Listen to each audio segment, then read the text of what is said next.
little talk about chatter about the running back group, which JD had said that's one of the groups he's looking at going into training camp, and then also one of the groups he was looking at going into last week. So we're going to start tonight with the hype of Isiah Pacheco, among other guys. But so last week we saw the kind of surprising where we saw CEH Pacheco take the second most snaps from running back with the ones, and then Jerrick McKinnon got third most. I think McKinnon only got like one snap.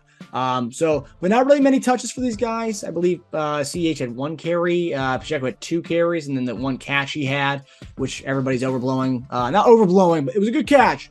But I think I've seen people say that he reminds them of Walter Payton highlights. To me, it's like, it's one game. Walter Payton's one of the best all time. So, like, wow. Yeah, I'm telling you, man, Pacheco hype is here and it's real, and I hope he pans out. But like, I think we need to pump the brakes a little bit, just more than just one, a couple series. But another one besides Pacheco dominating, or people saying he dominated, was the surprise of Ronald Jones playing with the threes and the fours. He didn't really look good. But also besides that, Gore had two drops and a fumble, and he's the one that we said was going to be on the fringe. Everyone's saying RoJo's gone, but I think the way Gore played, I think that's not, when you have a talented running back room, that's not going to be sustainable to keep that kind of play up and then leapfrog Pacheco, CEH, McKinnon, and RoJo. So that's also another thing. So my questions to you is, what did you see from the running back room? What did you see about the Pacheco hype, and do you think Ronald Jones is on the chopping block and possibly getting cut?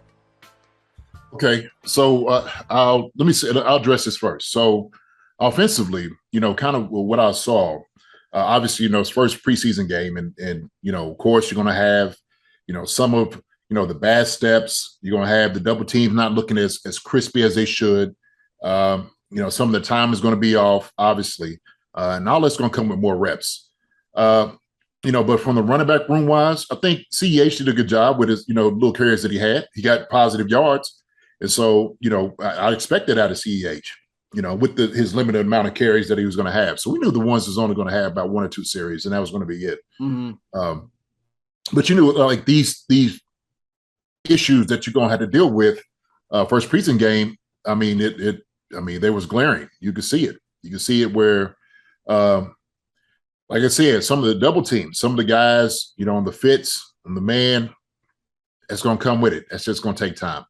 Now, Pacheco, now look, he made a wonderful catch. He did. He made a wonderful catch on the sideline, broke a tackle. That's what I love seeing. And I tell you what, that's what he's going to bring to this room. He's going to bring us to the Chiefs is he has that ability to break tackles. He's going to be a hard runner.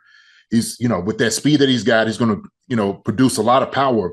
And that's what the Chiefs have been missing. They've been missing a guy that, who is an absolute hammerhead in the hole, and he's going to bring it. He's going to be looking for contact. And you see it, like when he knows there's nowhere else for him to go, he's going to lower his shoulder, lower his head, and he's going to give that boom. So I like that about him, man. That's what the Chiefs have been missing for a long time. A guy like that who was a bruiser, who's got the speed and can make plays.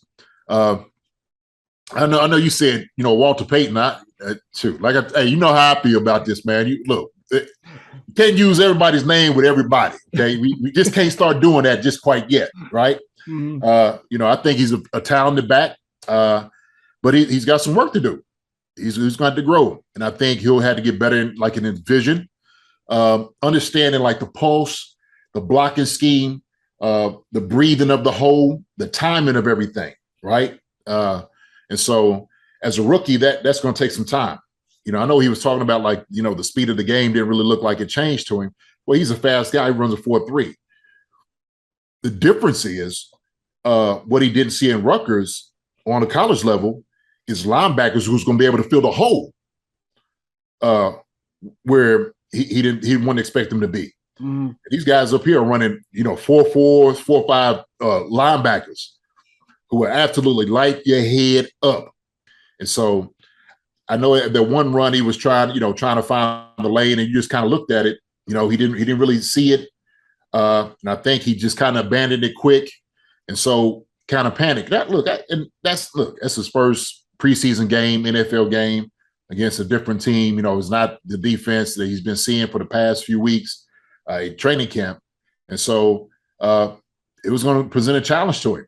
But I like his confidence. I like, where he is mentally of just like, yeah, man, I'm ready to go out here and do whatever they ask me to do. I can't fault him for that. I love that attitude. So, but yeah, I get the whole, look, I guess when you champion guys, and guys should be championed, I have no problem with that, of supporting a guy like Pacheco. I think he's going to be a tremendous back here at Kansas City.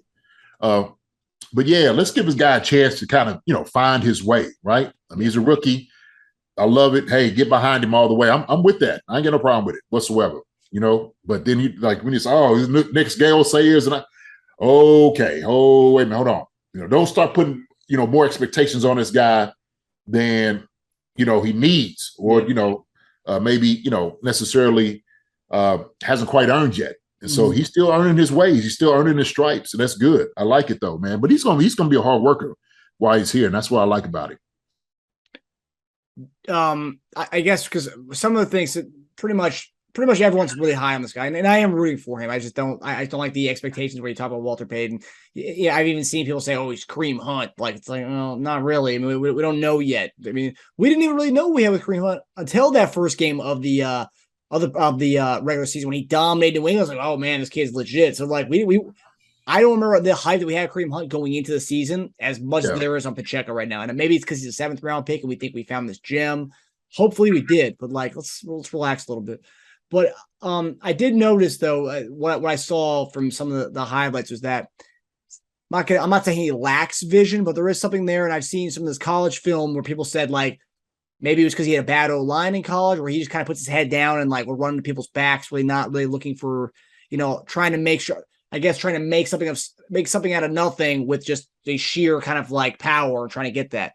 I mean, that's the kind of stuff's not going to work in the NFL, right? I mean, no, I mean, look, I seen it when he was in college, Rutgers, what he's kind of doing. And that is some validity in that, of course, when you don't have a great offensive line. You're just trying to make your way, right? And that's part of the bruising where he's just like, I'm trying to get positive yards. Yeah. And he did that. So now where you're going to have a much better offensive line blocking for you, probably one of the best offensive lines in the NFL. Then you got to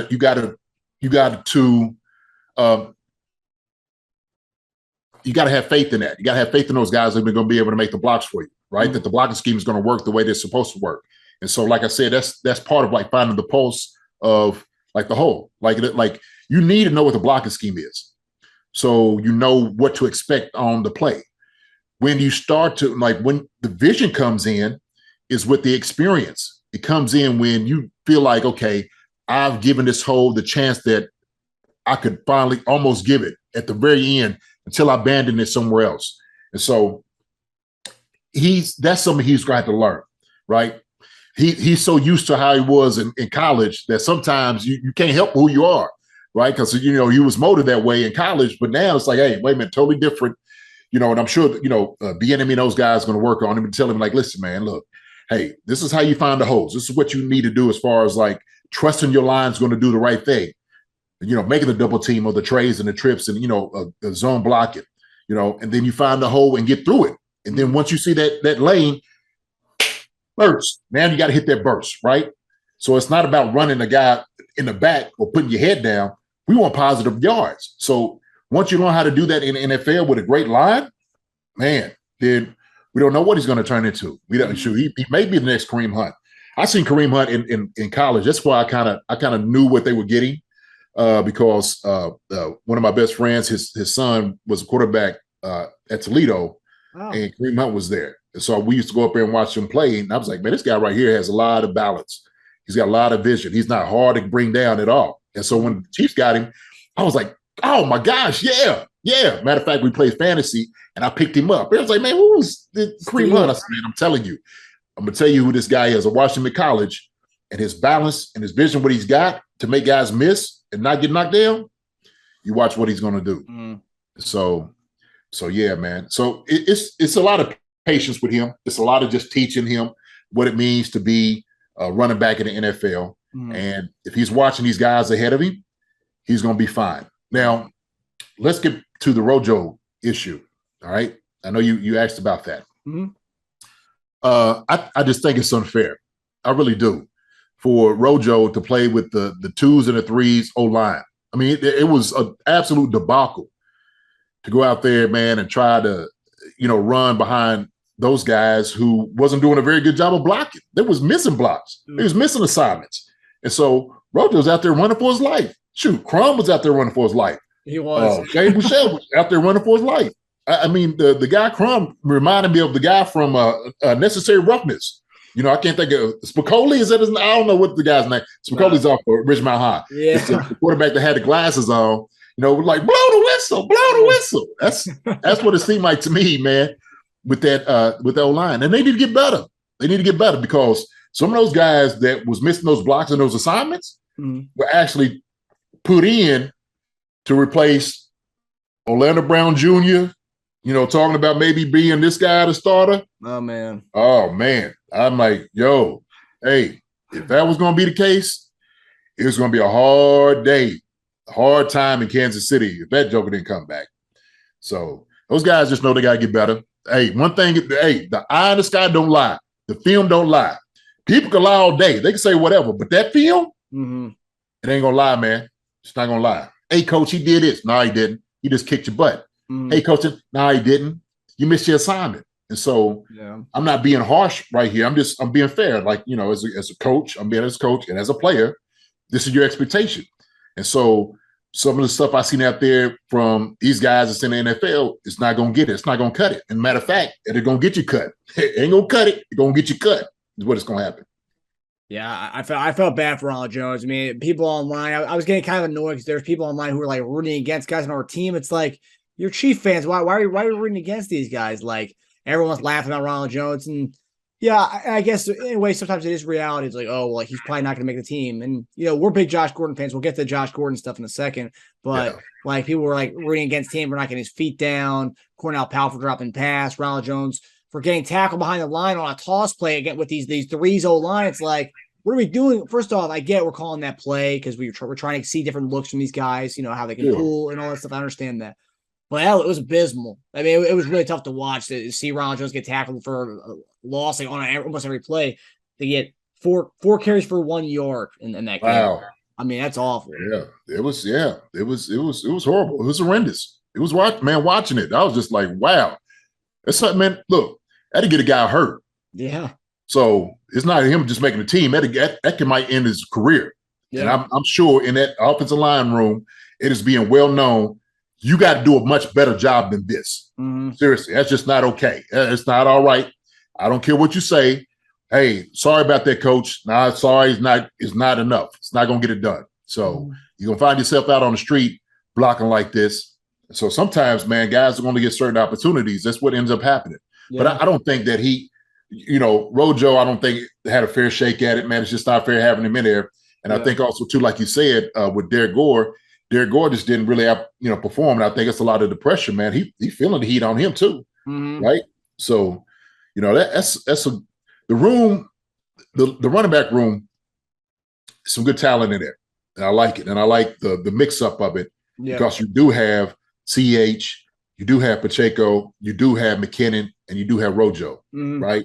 And so, to me, all four of those guys have a role. Like, I think all four of those guys, you can't go wrong. I don't feel like it's necessary, being a fan, that if you champion one guy, that you don't root for the other. I don't get that. To me, it doesn't make any sense. Why do that, right?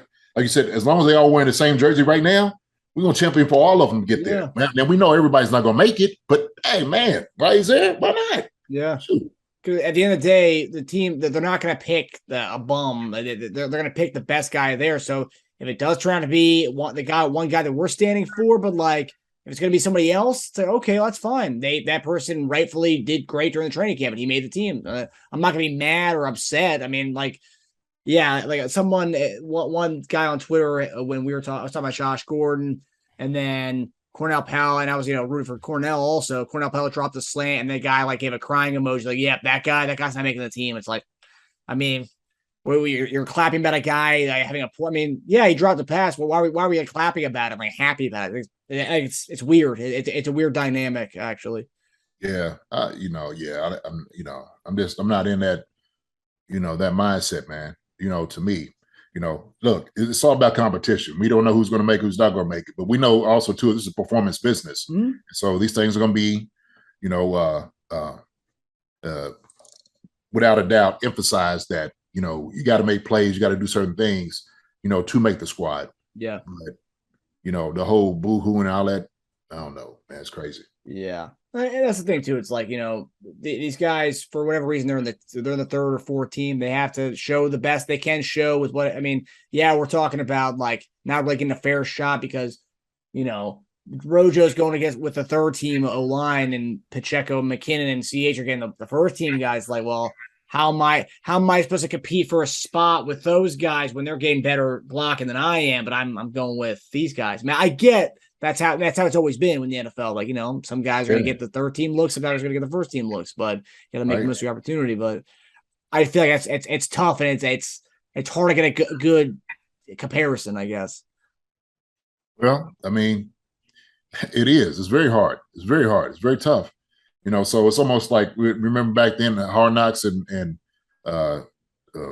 Casey, the quarterback, was talking about, man, I got to make, what was it? Some chicken shit. What was it? I got to make chicken salad at it, basically, Yep.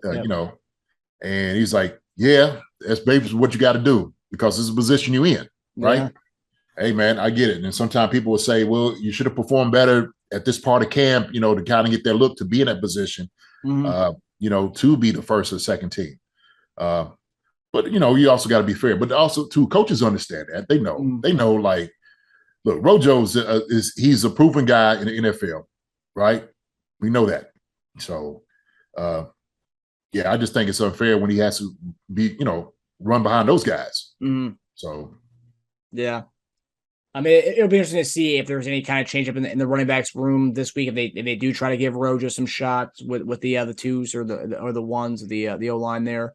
Because I've seen in training camp he's run with the twos and the ones before, so it's not like unheard for him to just go from back to the depth chart to the top.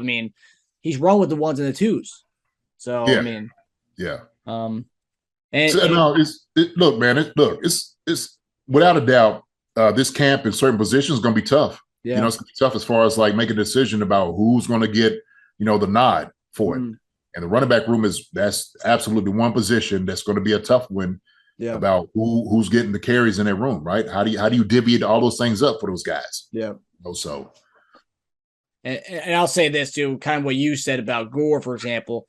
Like, he's playing with the twos and threes. He's clearly pressing because he knows it's going to be tough. It's going to be tough for him to make that team. 2 drops, a fumble. that's a lot of thinking going on, probably. Boy, sometimes people know when we do that in a preseason game. Like, oh shoot, man, that's it for me. I'm done. Like you already know it. Someday you walk over to the sideline. Nobody want to look at you. They looking past you. You just want to try to get some eye contact. Like, if somebody say something to me, like, "Hey, man, good job." Like, don't worry about it. Hey, coaches don't even look at you. Yeah, got it. They like, don't worry about that guy. He ain't gonna be here tomorrow. Don't worry about it. He ain't gonna make it. Well, he left that game with a neck injury. Obviously it wasn't anything big because they said like 2 days later he was fine. But like, I think that was right after the fumble too, or one of the drops. Yeah, it's like my neck. Like, oh, wait a minute, hold on. Oh, I think I'm hurt. Yeah, I don't know. I don't know, man. I don't want to say that. Hopefully that's not what the case was. So, yeah. But regardless of who you're a fan of, I think we're in a good position with the running backs we do have on the roster. So like that's one thing to take away from this. Whether you're rooting for a certain player or not to make the team, it's like we're in a good shape with the guys in that room. So we're in good hands. Oh yeah, no doubt about it. No doubt about it. I'm happy. Hi everybody, thanks for watching. Subscribe here to get the latest from the show. Also, be sure to check out the best clips from Chief Concerns. And if you prefer to listen to the show, subscribe and follow us on Apple Podcasts, Spotify, and anywhere else you get podcasts.